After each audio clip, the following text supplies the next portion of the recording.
মুড়ি মাছ ভাজা হচ্ছে পেঁয়াজ কলি দিয়ে ভাজা, আলু দিয়ে পেঁয়াজ কলি দিয়ে আমুদি মাছ দিয়ে।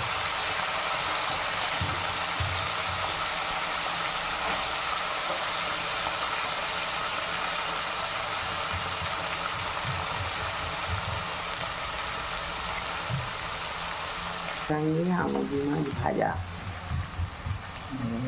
গরম ভাতের সঙ্গে আমুদি মাছ ভাজা। ছুটির দিন বলেই যে মটন চিকেন বড় বড় মাছ খেতে হবে তার কোনো মানে নেই। ছোটো মাছও তাদের সম্মান দেওয়া উচিত। ছুটির দিনও ছোটো মাছ খেতে ভালো লাগে। পেঁয়াজ কলি আলু দিয়ে আমুদি মাছ রান্না হবে। এই যে বড়ি দিয়ে মিক্স সবজি।